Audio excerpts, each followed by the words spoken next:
हम तो वो सच्चे वैष्णव हैं कि सूक्ष्म रूप में भी अशुद्धि स्वीकार नहीं करते। माना मन से भी हम कोई भी नेगेटिव बातें हम टच नहीं करते। मन से नेगेटिव बातें माना न किसी के पुराने स्वभाव संस्कार की बातें या उसका प्रभाव भी हमारी मन बुद्धि को प्रभावित नहीं कर सकता। अगर प्रभावित हुआ माना अशुद्धि हुई, उसका प्रभाव ज़रूर पड़ा अशुद्धि का।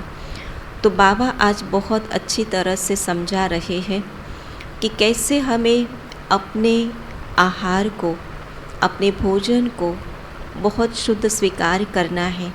जब भक्ति मार्ग में थे, भगवान को प्रसाद लगाते थे तो कभी भी वो प्याज और लहसुन नहीं भोग में लगाया जाता था। जब प्यार है उन देवी देवताओं से और हम स्वयं ही वो देवी देवता बनने जा रहे हैं, ऐसी दुनिया में जा रहे हैं, तो हम कैसे स्वीकार कर सकते हैं। जब हम योगी तो आत्मा बनते हैं तो योगी के लिए सबसे पहली परहेज यही है कि हमारी आहार की बहुत शुद्धि हो, जिसमें कोई भी प्रकार की तामसिक चीज़ भोजन में न हो।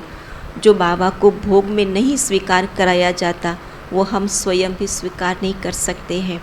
तो ऐसी स्थूल बातें को पर अगर हम ध्यान रखते हैं तो हमारी पवित्रता की धारणा को बहुत बल मिल जाता है, बहुत सहज हम उसको पालन कर सकते हैं। तो आज बाबा कहते हैं, मीठे बच्चे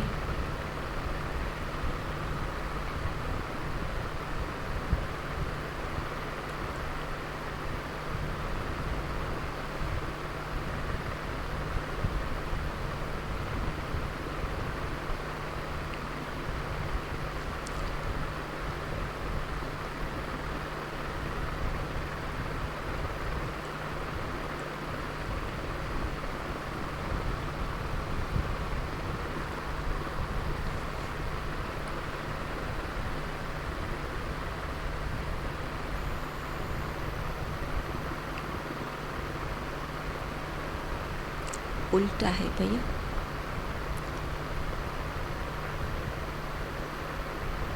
उल्टा है भैया।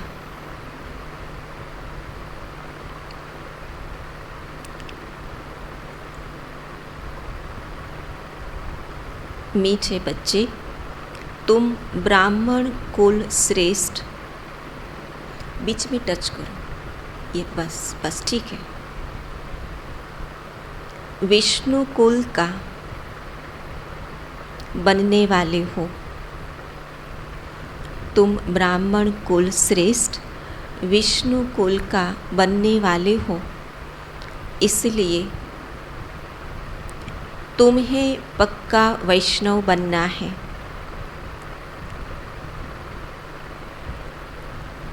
कोई भी बेकायदे चीज़ें, कोई भी बेकायदे चीज़ें, प्याज आदि भी नहीं खाना है।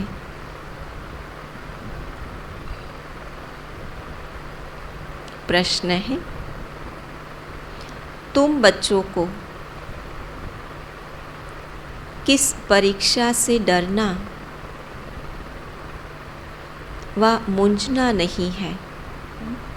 तुम बच्चों को किस परीक्षा से डरना व मूंझना नहीं है?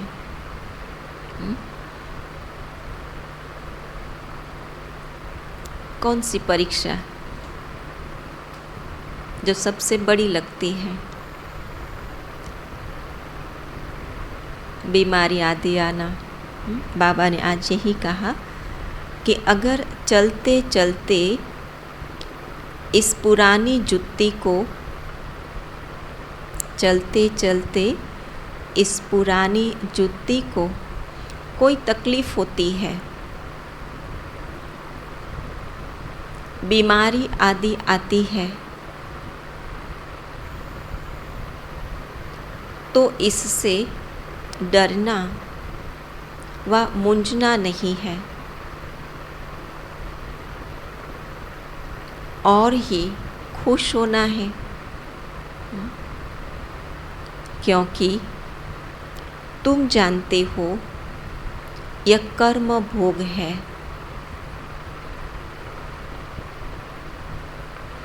पुराना हिसाब किताब चुकतू हो रहा है। हम योग बल से हिसाब किताब नहीं चुकतू कर सके। हम योग बल से हिसाब किताब नहीं चुकतू कर सके तो कर्म भोग से चुकतू हो रहा है। यह जल्दी खत्म हो तो अच्छा है।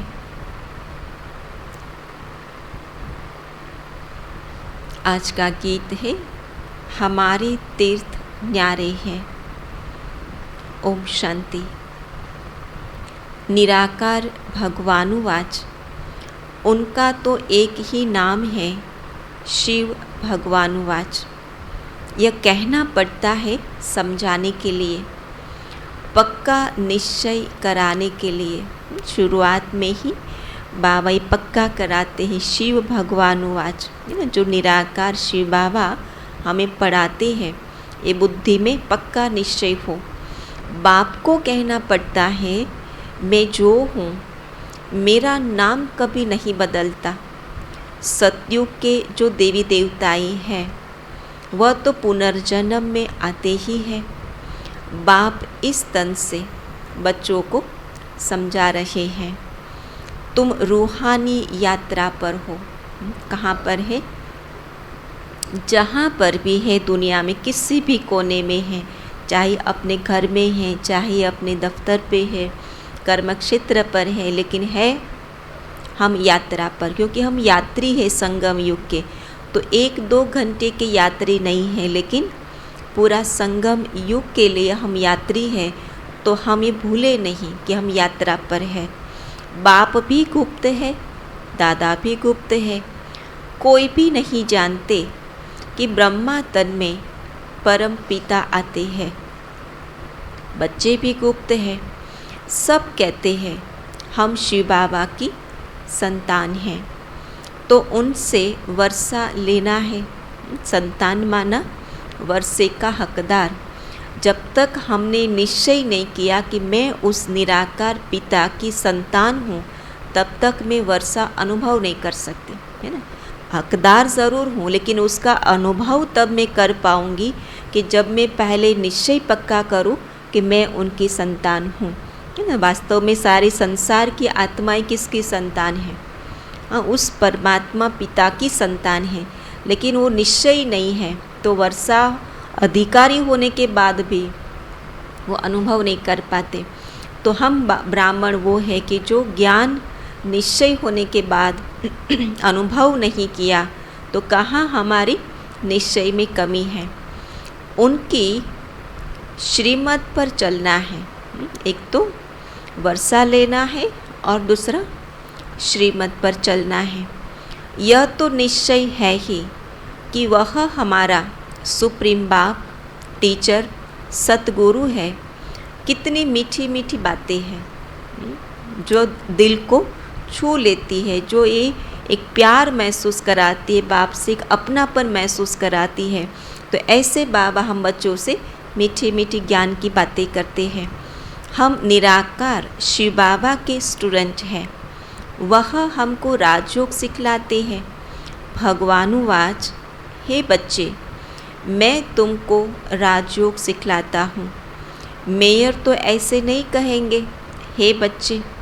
सन्यासी भी ऐसे कह न सके। बच्चे कहना तो बाप का ही फ़र्ज़ है।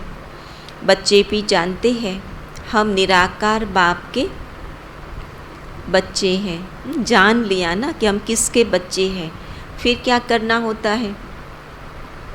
उसका वर्षा अनुभव करना होता है। उनके सम्मुख बैठे हैं प्रजापिता, ब्रह्मा कुमार, कुमारियाँ हैं। प्रजापिता अक्षर न डालने से मनुष्य मूंझते हैं, समझते हैं कि ब्रह्मा तो सूक्ष्म वतनवासी देवता है, वह फिर यहाँ कहाँ से आया। कहते ब्रह्मा देवताई नमः, शंकर देवताई नमः।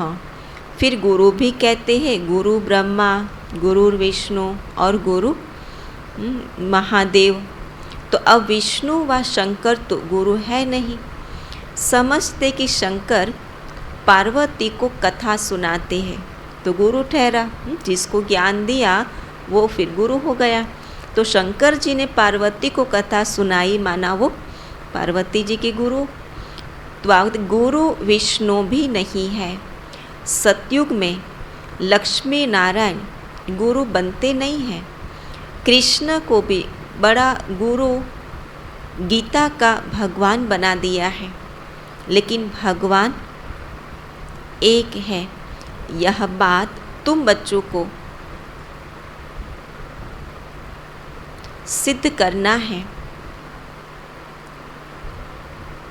तुम गुप्त से ना हो, रावण पर जीत पाते हो, अर्थात माया जीते जगत जीत हो। है कितने सिंपल, बड़े साधारण हैं, इतने गुप्त है कि जो हम युद्ध कर रहे हैं अपने सूक्ष्म विकारों रूपी दुश्मन के ऊपर, जो किसी को पता नहीं है, और इनसे लड़ते लड़ते विजयी बन करके मायाजीत विश्व के मालिक बन जाते हैं। बाबा कहते माया धन को नहीं कहा जाता। लौकिक जगत में क्या कहते कि भाई मेडिटेशन सीखो, तो कहते भगवान ने इतनी माया दी है, कैसे हम सीखें। तो बाबा धन को माया समझते, बच्चों को माया समझते, वास्तव में वो माया नहीं है। धन को संपत्ति कहा जाता है। तो बाप बच्चों को समझाते हैं, बच्चे अब मौत सामने खड़ा है।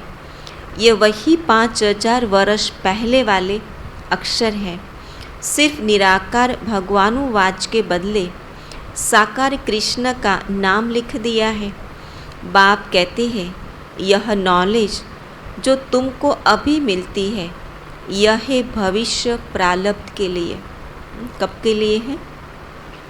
इसका भविष्य में उसका प्रारब्ध मिलता है, लेकिन केवल भविष्य की बात नहीं, अभी भी लिया तो उसका अभी भी सुख महसूस होता है। प्रारब्ध मिल गई, फिर नॉलेज की दरकार नहीं, क्योंकि अभी संगम पर जो नॉलेज ले रहे वो संस्कार बनते जा रहे, और संस्कार लेकर के आत्मा जाते तो फिर वहाँ वो प्रारब्ध के रूप में वो भोग रही है, तो फिर वहाँ ज्ञान की आवश्यकता नहीं। यह नॉलेज है ही पतित से पावन बनने की। पावन दुनिया में फिर किसी को गुरु करने की दरकार नहीं। वास्तव में गुरु तो एक ही परम पिता परमात्मा है। पुकारते भी है, हे पतित पावन आओ, तो समझाना चाहिए ना कि वही सुप्रीम गुरु है।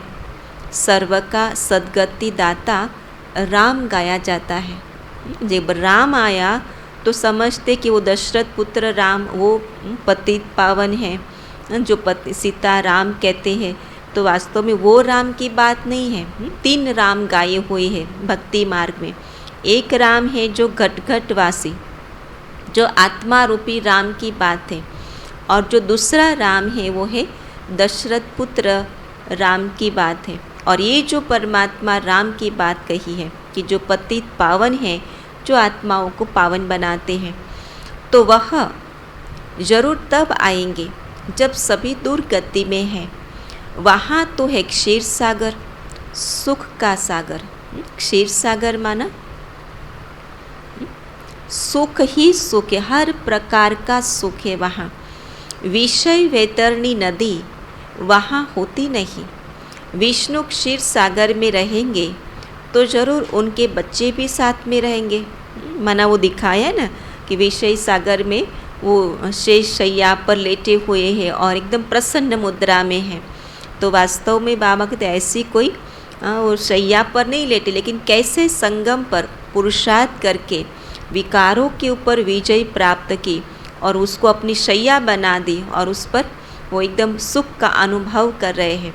तो जैसे आत्मा विकारों से मुक्त हो जाती है, उस पर जीत प्राप्त करती है, तो बेहद सुख का अनुभव करते। तो केवल एक आत्मा की बात नहीं, लेकिन उसके साथ सारी जो आत्माएं पुरुषार्थ करते राज्य में, वो सारी की बात है। अभी तुम ब्राह्मण कुल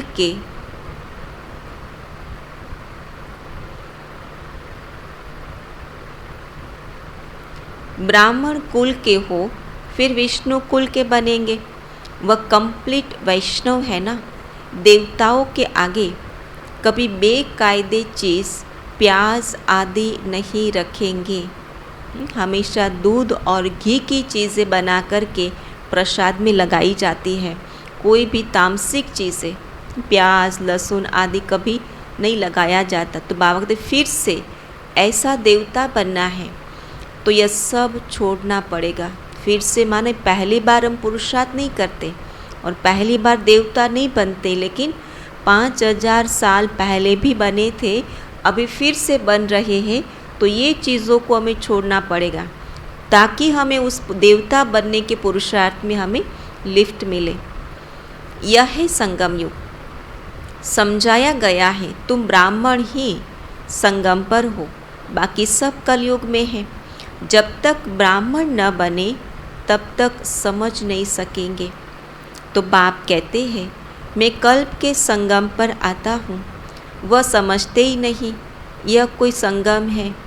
दुनिया बदलती है ना, गाते भी है, परंतु कैसे बदलती है यह कोई भी नहीं जानते। ऐसे ही सिर्फ मुख से कह देते हैं।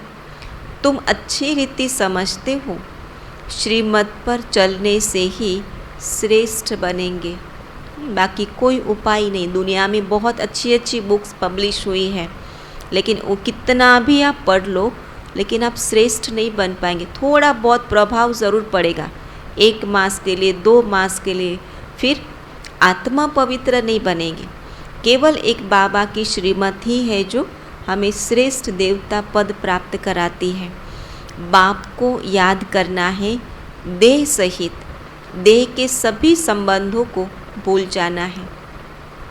बाबा ने बिगर शरीर भेजा था, फिर वैसे ही जाना है।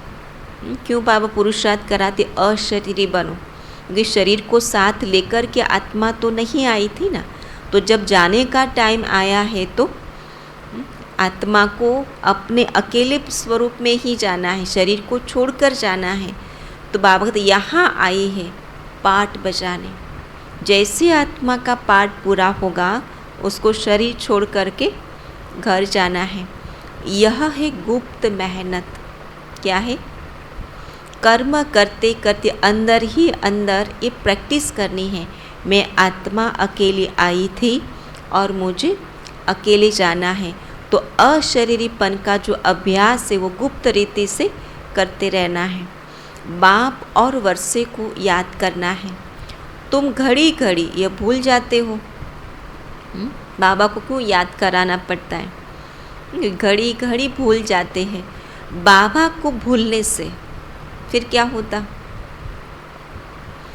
माया की चमाट लग जाती है।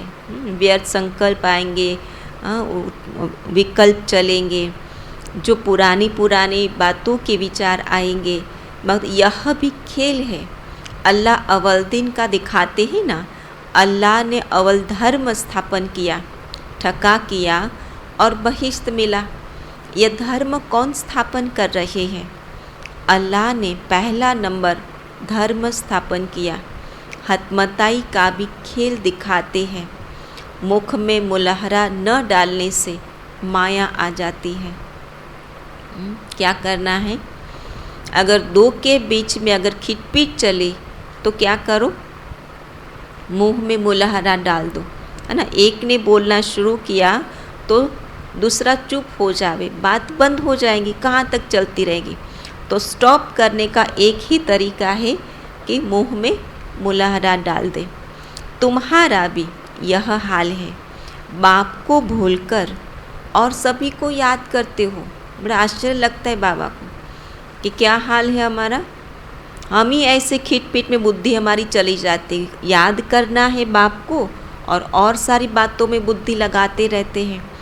अब तुम बच्चे जानते हो हम शांति धाम जा रहे हैं, फिर सुख धाम में आएंगे, तो दुख धाम को भूल जाने का पुरुषार्थ करो। क्या पुरुषार्थ करना है? भूलने का पुरुषार्थ करना है, याद रखने का पुरुषार्थ करना है। सुखधाम को याद करते रहेंगे तो दुखधाम ऑटोमेटिक भूल जाएगा, है ना। इसलिए छोड़ने का पुरुषार्थ नहीं करना है, भूलने का पुरुषार्थ नहीं करना है, लेकिन प्राप्त करने का पुरुषार्थ करें। और अच्छी बात, नई दुनिया को, शिव बाबा को याद करते रहे तो पुरानी बातें ऑटोमेटिक छूट जाएंगी। यह तो सब खत्म हो जाने का है। हम लखपति हैं, ऐसे हैं, ये बुद्धि में नहीं रखना है। ये जो अभिमान है ना, ये धन का अभिमान, बुद्धि का अभिमान, स्टेटस का अभिमान, बाबा कहते जब मुझे ये स्पिरिचुअल प्रोग्रेस करनी है तो पहले, सबसे पहले ये भूलना है कि मैं कुछ भी नहीं हूँ। मैं क्या हूँ? मैं एक निराकार पिता परमात्मा शिव बाबा की संतान हूँ। हम तो है ही अशरीरी। यह तो पुरानी चीज़ है। इस पुरानी जुत्ती ने बड़ा दुख दिया है, तो क्यों उसको याद करें? दुख देने वाली चीज़ को, व्यक्ति को, वस्तु को याद नहीं किया जाता है, लेकिन उसको छोड़ा जाता है। बाबा कहते ये वो जुत्ती है कि जिसने साथ तो ज़रूर दिया, लेकिन दुख भी तो उतना ही दिया।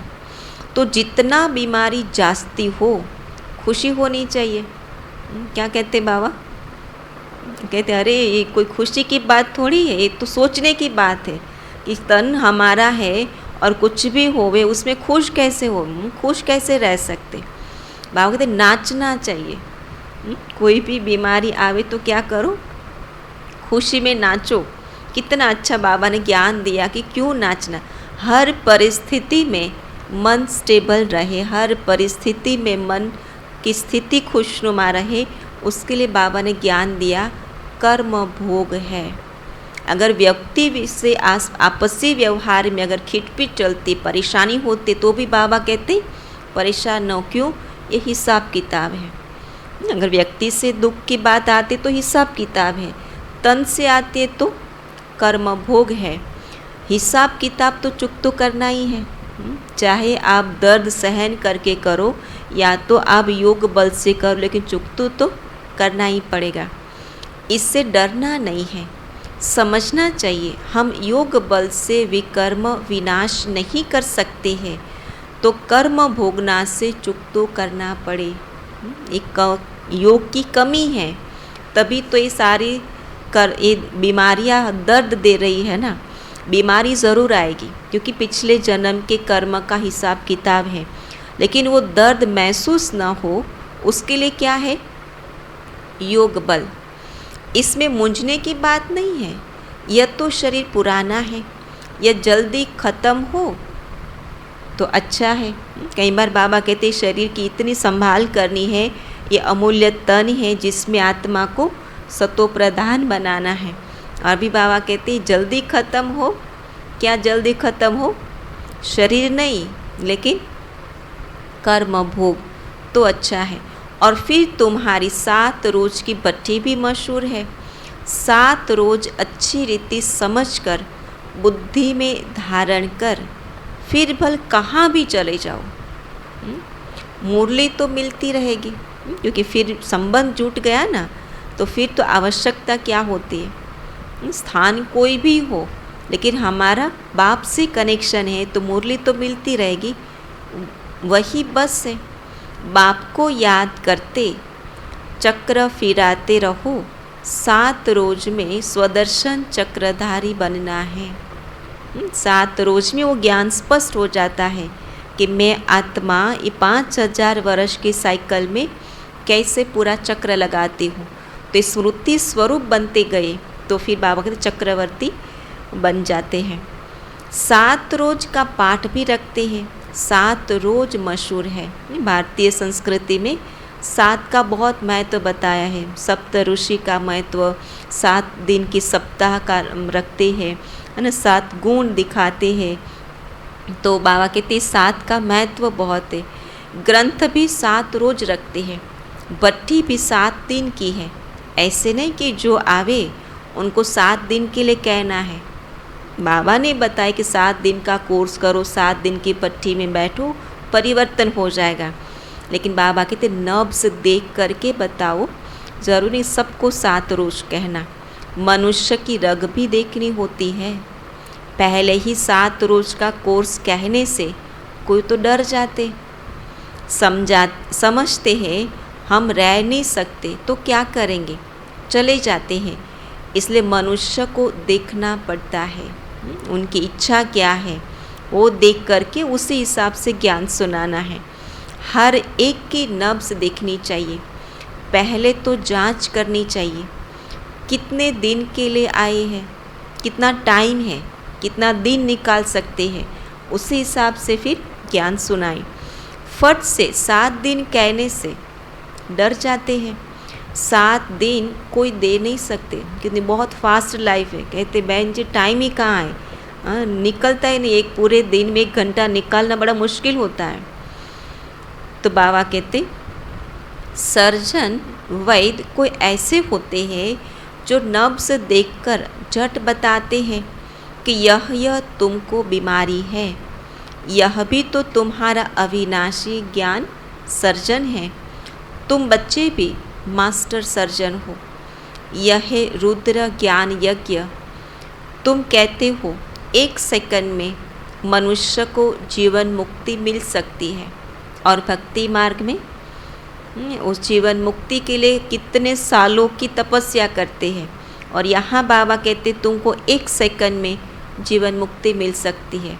जब 1 सेकंड में निश्चय हो गया, माना सारी बातों से मुक्त, पुरानी बातों से, पराई बातों से, पुराने संस्कार से। लेकिन जो बाबा ने वर्षा दिया उसकी अनुभूति करना आत्मा शुरू कर देती है, तो 1 सेकंड में जीवन मुक्ति।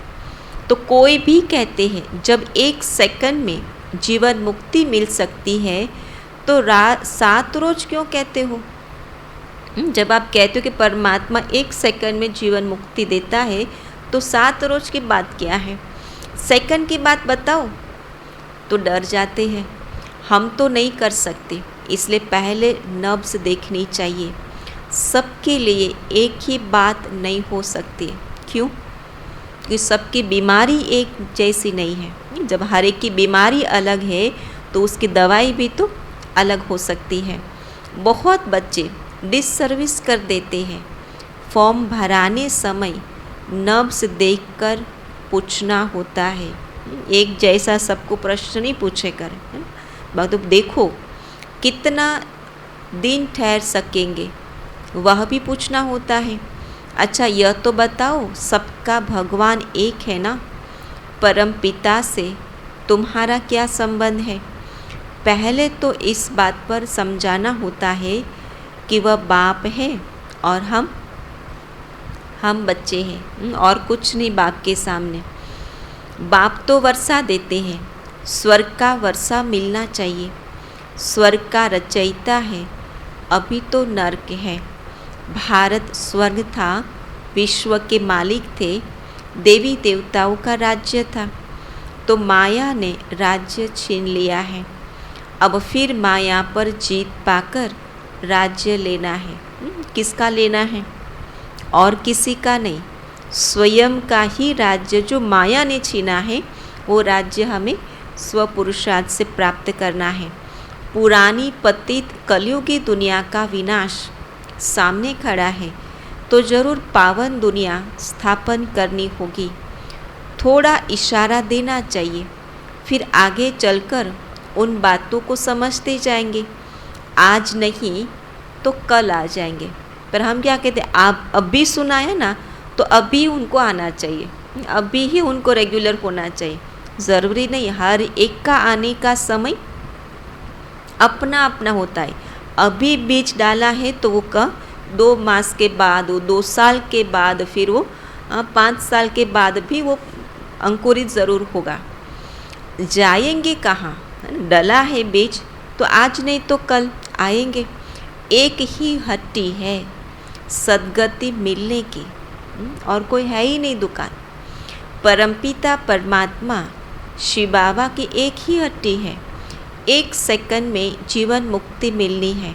हट्टी देखो कैसी है, जिसके तुम सेल्समैन हो।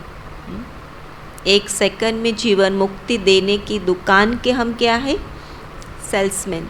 जो अच्छा सेल्समैन होगा तो पद भी अच्छा पाएगा।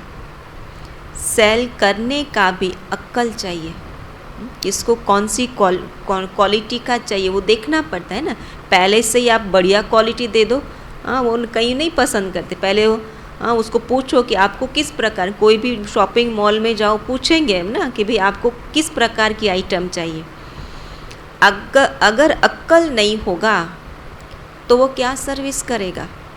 पहले तो निश्चय बिठाओ, फिर 7 रोज की बात है। अरे बाप तो वर्षा देने आए हैं। भारत सुखधाम था, अभी भारत दुखधाम है। फिर सुखधाम कैसे बनता है, कौन बनाते हैं? पहले रास्ता बताना है। हम आत्माई शांति धाम की रहवासी हैं। फिर आते पाठ बजाने। तो अभी बाप कहते बच्चे वापस घर जाना है। पाठ बजाया, पूरा हुआ, अब वापस जाना है। बाप को याद रखने से तुम्हारे विकर्म विनाश होंगे। तुम्हारे उड़ने के पंख जो टूट गए हैं वह मिलते रहेंगे। तुम चले आएंगे मेरे पास। बाप ही आकर कौड़ी से हीरे जैसा बनाते हैं। कितनी भी अच्छी कंपनी हो, उसका प्रभाव ज़रूर पड़ेगा, लेकिन भगवान जैसा कोई नहीं बना सकता। देवी देवता, भगवान भगवती, यह कमाई बड़ी ज़बरदस्त है। बाप को याद करने से 21 जन्म के लिए तुम निरोगी बनते हो। चक्र को याद करने से तुम एवर हेल्दी वेल्दी बनेंगे। अभी तो दोनों नहीं है, न हेल्थ है न वेल्थ है, दोनों साथ में नहीं है। वेल्थ है तो हेल्थ नहीं है। जिस दुनिया देखो, दुनिया में जिसके पास वेल्थ बहुत है तो हेल्थ नहीं, डायबिटिक है, कोलेस्ट्रॉल के प्रॉब्लम है, खाने के लिए तो खा नहीं पाते हैं। और जिसके पास हेल्थ है उनके पास वेल्थ नहीं है। तो तुम्हारे में भी नंबरवार है। कच्चों को माया जट खा जाएंगे, फिर भी आगे चल स्मृति आएगी। पिछाड़ी में राजाएं भी आते हैं, सन्यासी आदि भी आते हैं। तुम कन्याओं माताओं ने ही बाण मारे हैं। यहाँ मंदिर भी एक्यूरेट बने हुए हैं। कुमारी कन्या का भी मंदिर है। अधर कुमारी का अर्थ थोड़ी समझते हैं। जो गृहस्थ व्यवहार में रहते हुए बीके बनते हैं उनको ही अधर कहा जाता है। कुमारी तो कुमारी ही है। तुम्हारे यादगार में पूरा मंदिर बना हुआ है। कल्प पहले भी तुमने सर्विस की थी, तुमको कितनी खुशी होनी चाहिए। तुम्हारा कितना भारी ज़बरदस्त इम्तहान है। पढ़ाने वाला भगवान है ना। और वो जो पढ़ाने वाला स्वयं भगवान हो तो इम्तहान कितना भी बड़ा हो लेकिन वो फेल हो सकता। अगर जो अच्छी रीति उसके पास पढ़ेगा वो फेल नहीं हो सकता। फिर बाबा ने दिल्ली की पार्टी बाबा से छुट्टी ले अपने स्थान पर जा रही थी। तो बाबा ने कहा बच्चे अच्छा ही रिफ़्रेश होकर जा रहे हो। नंबरवार तो है ही। जो अच्छा समझते हैं वह अच्छा समझाते भी हैं। यह तो बच्चे समझते हैं। बाबा भी गुप्त है, दादा भी गुप्त है और हम भी गुप्त हैं। कोई भी जानते नहीं हैं। ब्राह्मण लोग भी नहीं जानेंगे। तुम समझा सकते हो कि तुम हो कुख वंशावली और हम हैं मुख वंशावली। तुम पतित हो, हम पावन बन रहे हैं। बाबा तो अथॉरिटी है तो कह सकते, लेकिन हमको सीधा सीधा किसी को नहीं कहना है कि तुम पतित हो और हम पावन बन रहे हैं। प्रजापिता ब्रह्मा की संतान है तो जरूर नई दुनिया के हुए ना। सत्युग के देवताएं नई दुनिया के हैं या ब्राह्मण नई दुनिया के हैं? बाबा पूछते हैं। तो ब्राह्मणों की चोटी है ना, चोटी ब्राह्मण कुल ऊपर या माथा देवता कुल ऊपर है, ऊपर क्या है, ब्राह्मण चोटी, उसमें फिर शिव बाबा को भी गुम कर दिया है, क्योंकि चोटी मुगट आ गया तो चोटी दिखाई नहीं देती है, तो वो भी गुप्त और शिव बाबा भी गुम हो गए। तुम बच्चे जानते हो, बाप है फूलों के बगीचे का बागवान। रावण को बागवान थोड़ी कहेंगे, रावण तो कांटा बनाते हैं और बाबा फूल बनाते हैं। यह सारा कांटों का जंगल है, एक दो को दुख दे रहे हैं। कांटा है तो क्या मिलेगा, दुख ही मिलेगा, क्योंकि रह ही रहे हैं कांटों की दुनिया में। तो बाप समझाते किसी को भी दुख नहीं देना है, कांटे होंगे वो दुख देंगे। जब हमको बाबा फूल बना रहे हैं तो हम किसी को दुख नहीं दे सकते। क्रोध से बोलने से 100 गुना दंड पड़ जाता है। क्या बाबा कहते, क्रोध से बोलने से 100 गुना दंड पड़ जाता है। क्योंकि जब हम ब्राह्मण हैं और हम गुस्सा नहीं कर सकते, स्वधर्म शांत है, वो ज्ञान ही हमको, और उस स्वरूप में ज्ञान होने के बावजूद भी गुस्सा किया तो क्या होगा, और ही संकल्प 100 गुना चलेगा। जो 100 गुना चलेगा संकल्प, वो 100 गुना पनिशमेंट हो गई हमारी। तो पाप आत्मा बन जाते हैं, उनके लिए सजाएं भी बहुत कड़ी है। बाप के साथ मददगार बनने की गारंटी कर और फिर डिससर्विस करते हैं तो उनके लिए बहुत कड़ी सज़ा है। बच्चा बन और फिर विकर्म किया तो 100 गुना दंड मिल पड़ेगा। इसलिए अगर हिम्मत हो, क्या कहते बाबा, हिम्मत हो तो श्रीमत पर चलो। इस बाबा तो जानते ना कि अगर श्रीमत पर नहीं चला बच्चा, सुनी फिर भी नहीं चला तो 100 गुना पाप के भागीदार ही बन जाएगा। इससे अच्छा है कि सुनो ही नहीं। तो बाबा को रहम दिल है ना, रहम आता है। वक्त तो श्रीमत पर चलो। नर से नारायण बनना है, ऐसे नहीं। अच्छा प्रजा तो प्रजा ही सही नहीं, यह तो बहुत बड़ी माला है, मार्जिन बहुत है, इसमें हार्ट फेल होना है, गिरना है, फिर संभलना है। हार्ट फेल नहीं होना है, क्योंकि जब देखते ना कि ये तो बहुत बड़ा है, हाँ मार्जिन बहुत है, तो फिर डिसहार्टन हो जाते। बाबा का हार्ट फेल नहीं होना है। शिव बाबा से 1 सेकंड में जीवन मुक्ति पाने की यह एक ही हट्टी है। अच्छा, मीठे मीठे सिकिलधे बच्चों प्रति माता पिता बाप दादा का याद प्यार और गुड मॉर्निंग। रूहानी बाप की रूहानी बच्चों को नमस्ते। रूहानी बच्चों की रूहानी बाप दादा को याद प्यार, गुड मॉर्निंग और नमस्ते। आज की धारणा क्या होगी?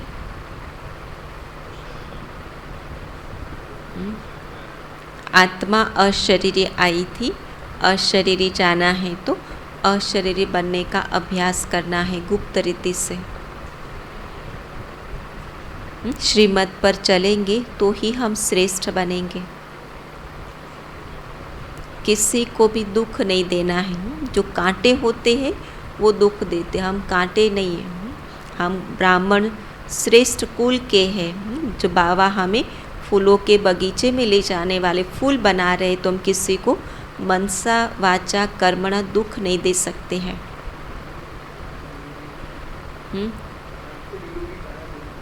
याद से निरोगी काया मिलती है। तो एक तो है अपने कर्म भोग को योग बल से चुकतो करना। हम जितना योग लगाते रहेंगे उतना हमारे हिसाब किताब चुकतो होता जाएगा। अपने शरीर के साथ है, संबंधों के साथ का हिसाब किताब है, तो एक ही उसका चुकतो करने का उपाय है, या तो दर्द से मुक्त होने का उपाय है, और वो है बाबा की याद। लेकिन वो छूटेगा नहीं। जो हिसाब किताब कर्म है वो तो आएगा, लेकिन उसका दर्द और उसकी परेशानी से मुक्त होने के लिए केवल एक ही उपाय है, बाबा की याद में रहना। बाबा की एक ही हट्टी है जिसमें सेकंड में जीवन मुक्ति मिल सकती है। बाबा के हम सेल्समैन हैं। स्वयं भगवान पढ़ाते हैं, ये भूलना नहीं है।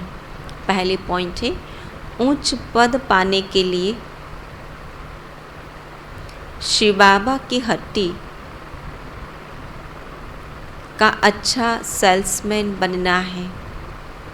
शिव बाबा की हट्टी का अच्छा सेल्समैन बनना है। हर एक की नब्ज़ देखकर, हर एक की नब्ज़ देखकर फिर उसे ज्ञान देना है।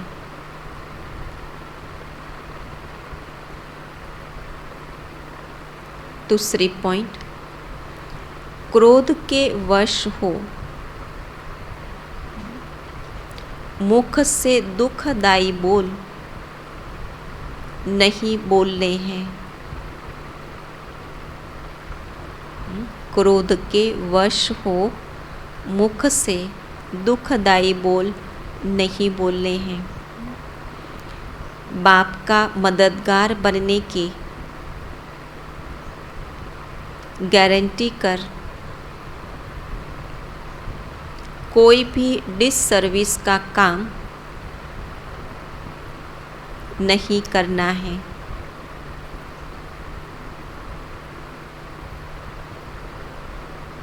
आज का वरदान है, नथिंग न्यू की स्मृति से, नथिंग न्यू की स्मृति से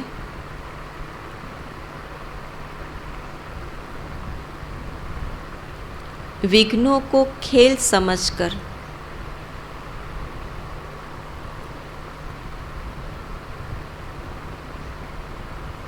पार करने वाले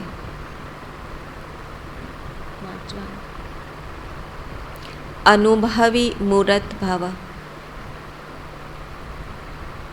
विघ्नों को खेल समझकर पार करने वाले अनुभवी मूर्त भव।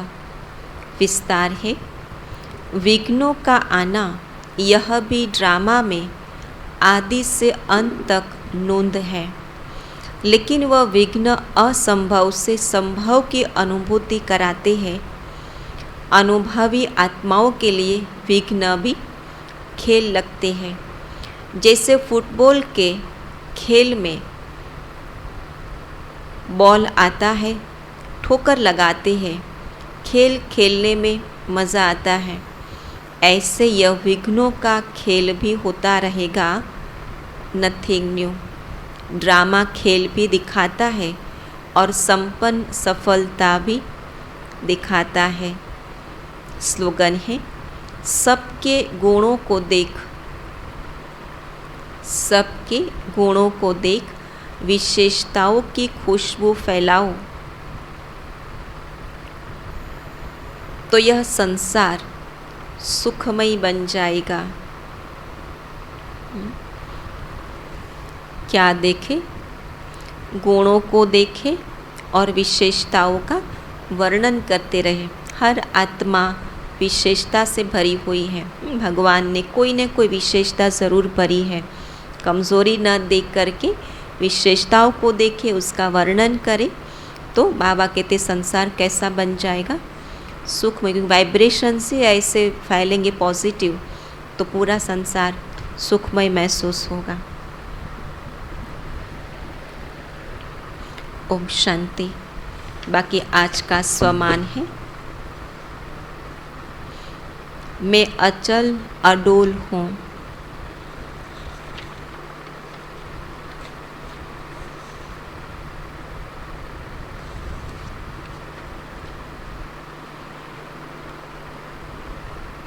फिर श्रेष्ठ स्थिति का आज का अभ्यास है, रूहानी खजानों से संपन्न सिंपथी स्वरूप स्थिति। फिर मम्मा की आज की पॉइंट है, कभी कुछ भी बात हो जाए तो उसको साक्षी होकर देखने की अच्छी धारणा मम्मा की थी। कोई भी दृश्य को देखते हुए किसी भी वह हलचल में, कभी भी वह हलचल में नहीं आई। सभी को सदा नथिंग न्यू का पाठ पढ़ाकर अचल अडोल बना देते थे। तो उस स्थिति परिस्थिति कैसी भी आवे, लेकिन हमारी स्थिति अचल अडोल रहे, उसके लिए साक्षीपन की सीट पर सेट होकर के रहना है। ठीक है। ओम शांति।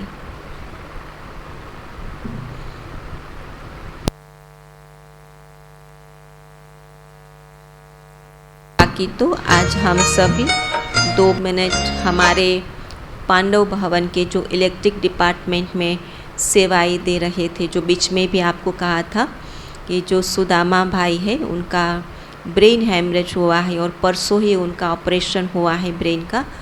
तो अभी तो आईसीयू में है, लेकिन हम सभी योगदान देंगे कि वो जल्दी से जल्दी वो स्वस्थ हो जाए। हम सब की शुभकामनाएं उनके साथ और दुआएं रही। ओम शांति।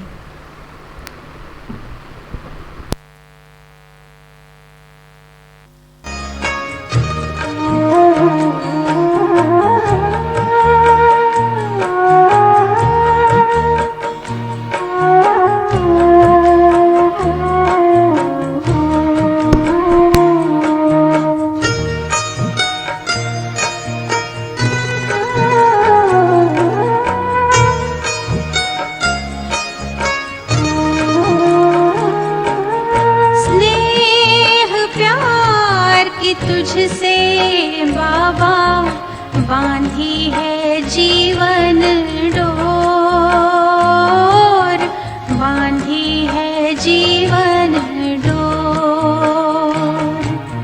दिल मेरा लगा ही रहता हर पल तेरी ओर, हर पल तेरी ओर। स्नेह प्यार की तुझसे बाबा बांधी है जीवन डोर, बांधी है जीवन डोर।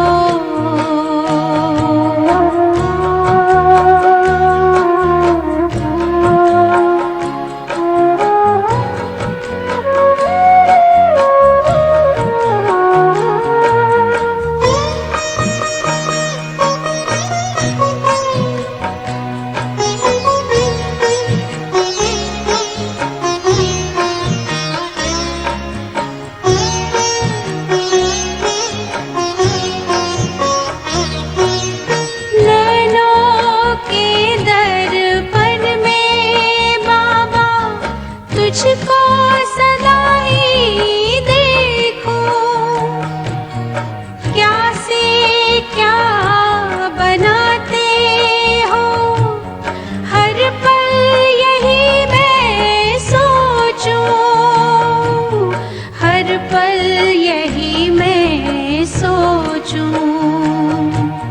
मन आंगन में अब तो बाबा, मन आंगन में अब तो बाबा, खुशियों के नाचे मोर, खुशियों के नाचे मोर। स्नेह प्यार की तुझसे बाबा बांधी है जीवन डोर, बांधी है जीवन डोर।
की तुझसे बाबा बांधी है जीवन डोर, बांधी है जीवन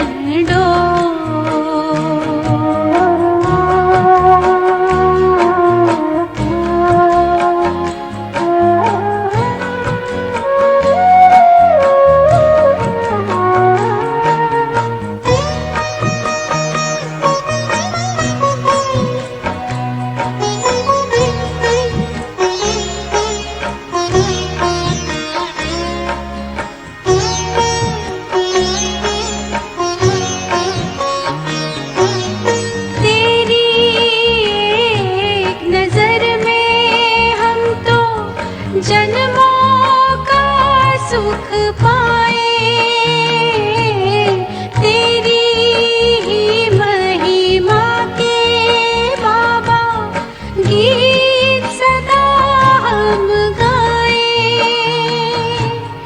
गीत सदा हम गाए। पाके अनोखा प्यार तेरा हम, पाके अनोखा प्यार तेरा हम हो गए भाव विभोर, हो गए भाव विभोर।